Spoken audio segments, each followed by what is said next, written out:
చూసారు కదా! ఇవాళ మనం నేర్చుకోబోయేది టులిప్స్. టులిప్స్ 2 టైప్స్ ఉంటాయి. ఒకటి ఓపెన్ టులిప్, ఒకటి స్టఫ్డ్ టులిప్. ఇవాళ మనం నేర్చుకునేది స్టఫ్డ్ టులిప్. వెల్కమ్ టు రంగుల అల్లికలు. నేను సౌజన్య. నేను చేసే ఈ వీడియోస్ మీకు నచ్చినట్లయితే లైక్ చేయండి. నేర్చుకోవాలి అనుకునే వాళ్ళకి షేర్ చేయండి. మనం ఈ టులిప్ చేయడానికి కావాల్సినవి యాన్. మీకు నచ్చిన కలర్స్‌లో తీసుకోండి.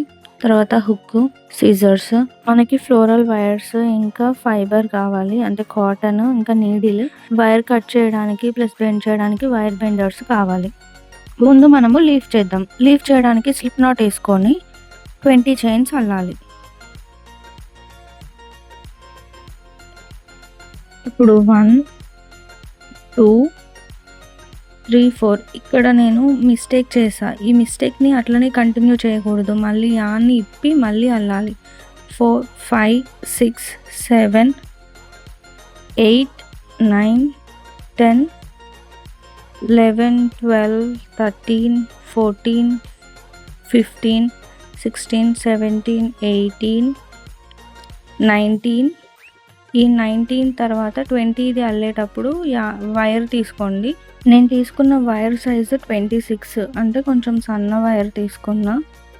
సో ఆ వైర్ని పెట్టేటప్పుడు మనకి ఇటు చివరికి ఎంత కొంచెమైనా ఉంచుకొని అల్లడం స్టార్ట్ చేయాలి, మరీ ఎక్కువ లెంత్ తీసుకోకుండా.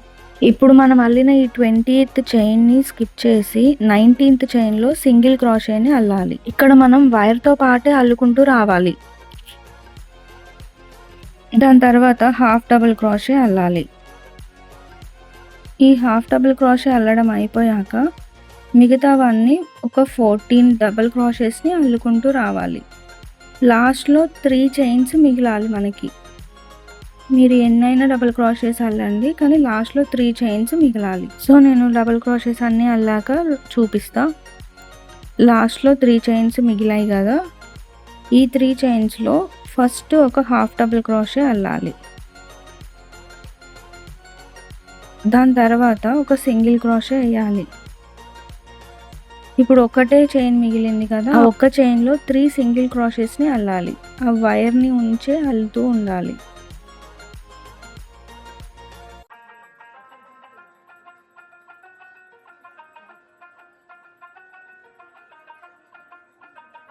ఈ అల్లడం అయిపోయాక ఇక్కడ వైర్ని కొంచెం వంచుకొని, మనకి ఎంత లెంత్ కావాలో ముందే చూసుకొని వంచుకోవాలి. ఈక్వల్గా ఉందా లేదా చూసుకొని.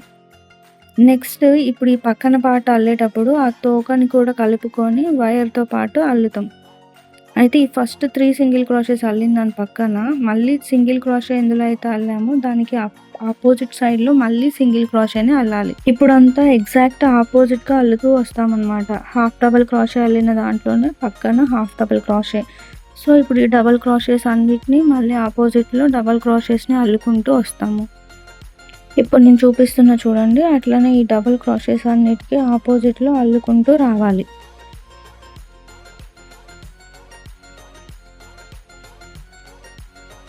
ఇట్లా లాస్ట్ 2 చైన్స్ మిగిలే వరకు అల్లుకుంటూ వచ్చాక ఈ లాస్ట్ 2 చైన్స్లో మళ్ళీ ఆపోజిట్లో ఏంటి హాఫ్ డబుల్ క్రాషే, దాని తర్వాత సింగిల్ క్రాషేని అల్లాలి.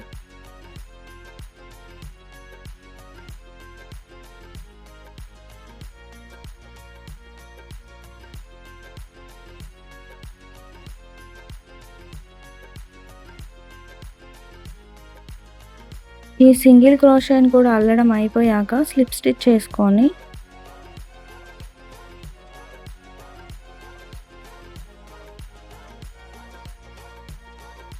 ఇప్పుడు యాన్ని కొంచెం ఎక్కువగా కట్ చేసుకోవాలి.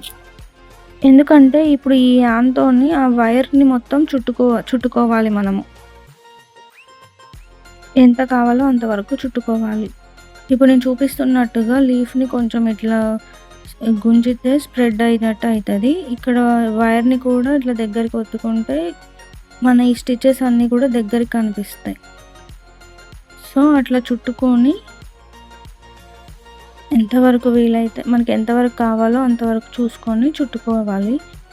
అయితే లాస్ట్లో ఈ యాన్ అనేది ఊడిపోకుండా, అంటే మళ్ళీ చుట్టుకున్నది వెనక్కి రాకుండా నేను చూపిస్తున్నట్టుగా ఈ 2 వైర్లకు మధ్యలో పెట్టి అట్లా ట్విస్ట్ చేయాలి.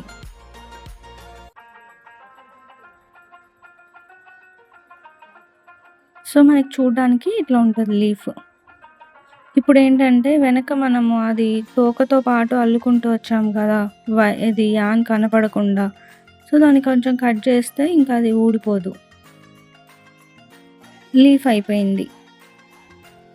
నెక్స్ట్ మనము ఫ్లవర్ పార్ట్‌ని చూద్దాం. ఈ ఫ్లవర్ అల్లేటప్పుడు ఒక మ్యాజిక్ రింగ్ ఏసుకోవాలి. మ్యాజిక్ రింగ్ ఏసుకొని 6 సింగిల్ క్రోషెస్‌ని అల్లాలి.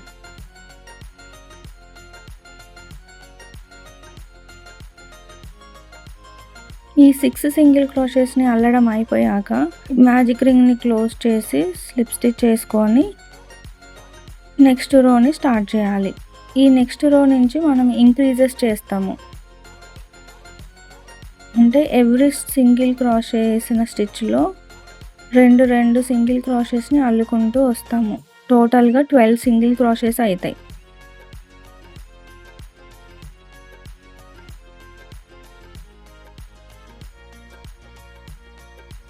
ఇట్లా మనము ఈ రో మొత్తం కంప్లీట్ చేశాక నెక్స్ట్ రోకి వెళ్తాం. ఈ నెక్స్ట్ రోలో ఫస్ట్ సింగిల్ క్రోషే అల్లాలి. ఇప్పుడు నేను చూపిస్తున్నట్టుగా ఫస్ట్ సింగిల్ క్రోషే, తర్వాత ఇంక్రీజ్ చేస్తాం. అంటే దాంట్లో 2 సింగిల్ క్రోషెస్‌ని అల్లుతాం. అండ్ 1 సింగిల్ క్రోషే, దాని నెక్స్ట్ స్టిచ్‌లో 2 సింగిల్ క్రోషెస్‌ని అల్లుతాం. ఇట్లా మనము ఈ రో మొత్తం కంప్లీట్ చేయాలి. నెక్స్ట్ 4th రోకి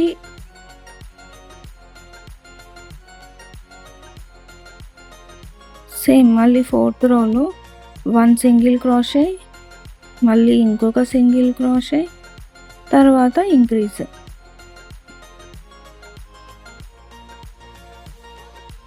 అంటే ఇంక్రీజ్ అంటే 2 సింగిల్ క్రోషెస్ ఒకటే స్టిచ్‌లో, మళ్ళీ 1 single crochet, second single crochet, third దాంట్లో 2 సింగిల్ క్రోషెస్, ఒకటే దాంట్లో 2 సింగిల్ క్రోషెస్. సో, ఇట్లా ఈ రో కంప్లీట్ చేయాలి. దాని తర్వాత దాంట్లో కూడా ఎట్లా చేస్తామంటే మళ్ళీ single crochet, 2 second single crochet, third, ఈ 4th దాంట్లో ఇంక్రీజ్ 1, 2. ఇట్లా ఈ రో మొత్తం కూడా కంప్లీట్ చేస్తాము. మళ్ళీ ఒకసారి చూడండి. ఒక సింగిల్ క్రోషే, దాని పక్కన స్టిచ్‌లో కూడా సింగిల్ క్రోషే, దాని తర్వాత సింగిల్ క్రోషే, దాని పక్కన స్టిచ్‌లో 2 సింగిల్ క్రోషెస్. అంటే 2 సింగిల్ క్రోషెస్ కూడా ఒకటే స్టిచ్‌లో వేయాలి. ఇట్లా ఈ రో మొత్తం కంప్లీట్ చేయాలి. నెక్స్ట్ రోలో ఇంక్రీజ్ ఎట్లా చేస్తామంటే ఇప్పుడు ఎక్కడైతే అల్లామో అక్కడ సింగిల్ క్రోషే, 1 సింగిల్ క్రోషే, తర్వాత సెకండ్ సింగిల్ క్రోషే, ఈ 2 అయిపోయాక థర్డ్ దాంట్లో ఇంక్రీజ్ చేస్తాము 1, 2. దాని పక్కన మళ్ళీ 2 సింగిల్ క్రోషెస్ ఈచ్ స్టిచ్‌లో. సో, ఇదే రిపీట్ చేస్తామన్నమాట. 1 సింగిల్ క్రోషే, 2, మళ్ళీ నెక్స్ట్ దాంట్లో 2 సింగిల్ క్రోషెస్‌ని ఒకటే దాంట్లో, మళ్ళీ తర్వాత 1, 2. ఇదే ప్యాటర్న్‌ని ఈ రో మొత్తం రిపీట్ చేయాలి. ఇప్పటి వరకు 6 రోస్ అయిపోయాయి కదా! నెక్స్ట్ 7th రో నుంచి 17th రో వరకు కూడా అదే రిపీట్ చేయాలన్నమాట. ఇక్కడి నుంచి ఇంక్రీజెస్ చేసేది ఏం లేదు. సేమ్ ఎన్నైతే అల్లామో అదే అల్లుకుంటూ రావాలి. అంటే ఒక్కొక్క స్టిచ్‌లో ఒక్కొక్క సింగిల్ క్రోషేని అల్లుకుంటూ టోటల్‌గా ఇప్పుడు అంత లెంత్ వస్తది 17th వరకు. ఇట్లా వస్తదన్నమాట. ఇప్పుడు స్లిప్ స్టిచ్ చేసుకొని యాన్ని కొంచెం ఎక్కువ లెంత్‌లో కట్ చేసుకోవాలి. కొంచెం ఎక్కువ పొడుగ్గా కట్ చేసుకుంటే తర్వాత స్టిచ్ చేసుకుంటాము.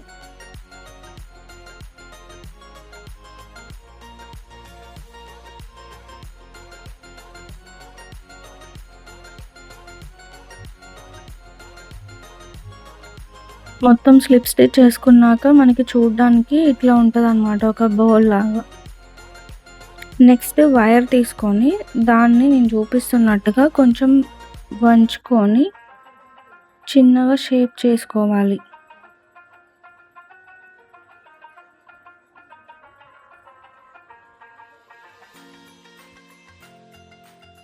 నెక్స్ట్ దీన్ని ఏం చేయాలి అంటే ఈ మ్యాజిక్ రింగ్‌లో నుంచి దానికి లోపలికి పెట్టాలి.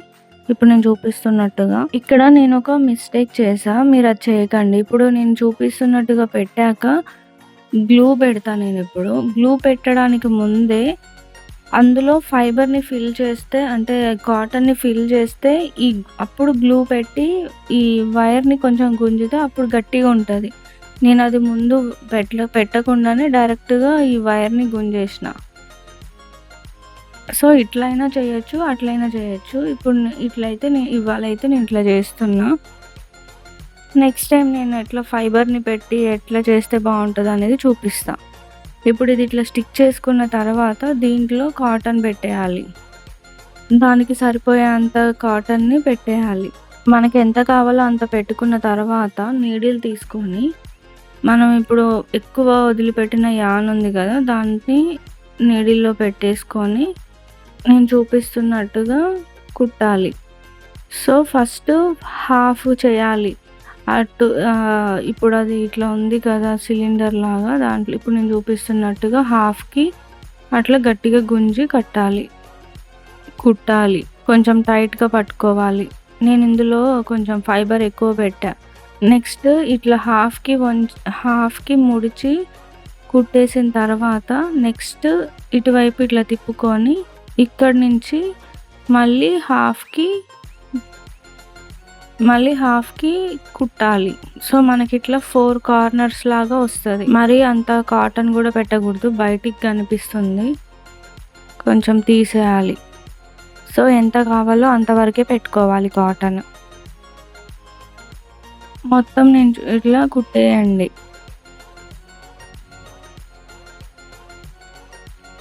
తర్వాత కూడా ఇది కాటన్ బయటికి రాకుండా ఇట్లా కుట్టుకోవాలి.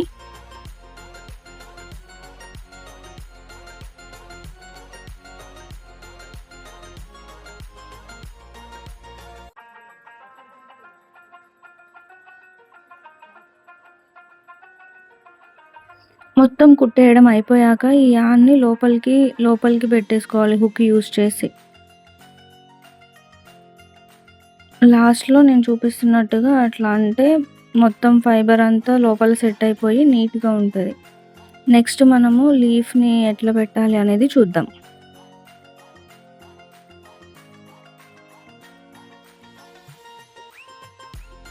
అయితే ఫస్ట్ కొంచెం గ్లూ పెట్టుకొని గ్రీన్ యాన్ తీసుకొని చుట్టాలి. ఇది ఫస్ట్ చుట్టేటప్పుడు కొంచెం ప్రాక్టీస్ చేస్తే వస్తది.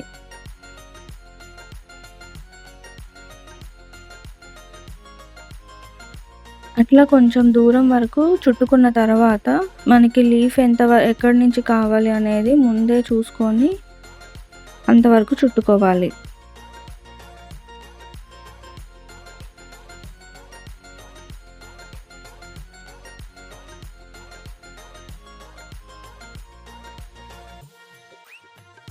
ఇప్పుడు లీఫ్‌ని అల్లేటప్పుడు కూడా మనకి ఎక్స్ట్రా ఉన్న యాన్ని కట్ చేసుకోవాలి.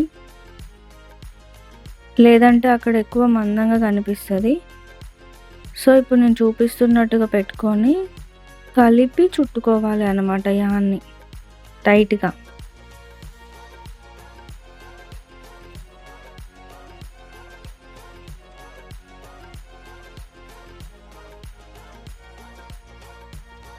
ఇట్లా పూర్తిగా చుట్టాక లాస్ట్‌లో గ్లూ పెట్టేసి ఆ కొంచెం కూడా చుట్టుకొని యాన్ని కట్ చేయాలి.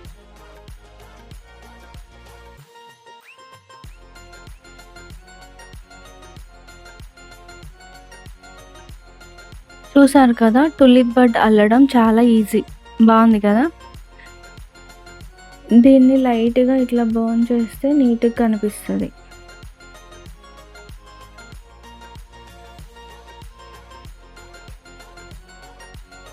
నెక్స్ట్ మళ్ళీ ఇంకో ప్రాజెక్ట్‌తో కలుద్దాం. Thank you for watching.